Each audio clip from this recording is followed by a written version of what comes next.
Hello everyone, welcome back to my channel. तो आज हम एक ऐसी किताब के बारे में बात करेंगे जो हम सबके लिए बहुत रेलेवेंट है और उसका नाम है ऑब्स्टेकल इज द वे। क्या आप जानते हैं जितने भी एस्ट्रोनॉट्स हैं, जितने भी पायलट्स हैं, उन्हें एक स्पेशल ट्रेनिंग दी जाती है इमोशनली स्टेबल रहने की। ये इसलिए जरूरी है कि उनका काम ही ऐसा है, एक गलत डिसीजन और बहुत बड़ा रिस्क, इसीलिए इमोशनली स्टेबल होना इंपॉर्टेंट है।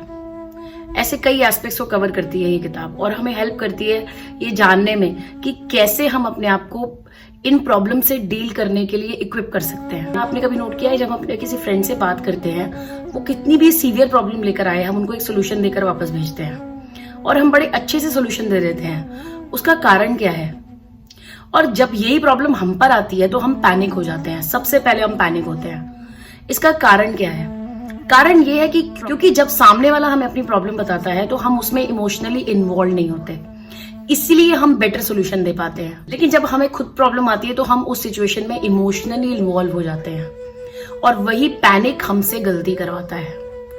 इसीलिए हमें अपनी प्रॉब्लम को भी अपने फ्रेंड की प्रॉब्लम की तरह देखना चाहिए, तभी हम सही एडवाइस, सही काम कर सकेंगे। कि कई बार हमें अपना पॉइंट प्रूव करने की जरूरत ही नहीं होती, क्योंकि अगेन वो आपकी एनर्जी ड्रेन करता है। ये बहुत इंपॉर्टेंट है क्योंकि कई बार ऐसा होता है कि अगर कोई हम पर जरा सा भी एलिगेशन लगा दे तो हम उसे घंटों तक प्रूव करते रहते हैं कि हम कितने सही हैं। लोग आपके एसेट्स आपसे छीन सकते हैं, लेकिन लोग आपके रिएक्शंस, आपका बिहेवियर, आपकी नॉलेज आपसे कभी नहीं छीन सकते और वही आपको अलग बनाती है ना। कितनी यूनिक एडवाइस। तीसरी चीज है कि एक प्रोसेस फॉलो करना बहुत जरूरी है।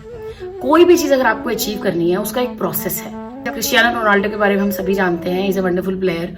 वो भी कहते हैं कि जब वो एक मैच जीत जाते हैं तो उस मैच के जीतने के बाद वो पार्टीज में नहीं जाते, वो नेक्स्ट मैच की तैयारी में लगते हैं उसी दिन। This is the hard work and dedication ही है, तभी वो आज उस मुकाम पर है।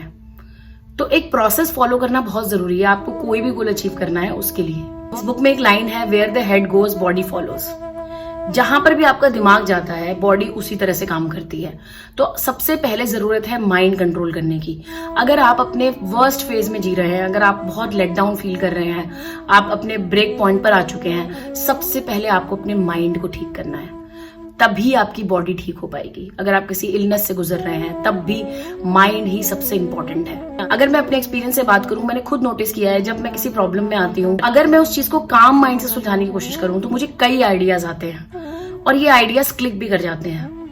ये एक प्रैक्टिस है जो हमें धीरे धीरे अपने अंदर लानी है और ये बहुत हेल्प करती है हमें आगे बढ़ने में, स्पेशली उन लोगों के लिए जो कुछ डिसीजन ले पा रहे हैं या किसी इलनेस से सफर कर रहे हैं, उनके लिए बहुत इंपॉर्टेंट है ये नॉलेज। साथ ही उन्होंने भी एफर्मेशंस पर जोर दिया है कि आप मिरर में देखकर एफर्मेशंस बोलें, आप अपने आप को उतना ही केयर दें जितना आप दूसरों को देते हैं।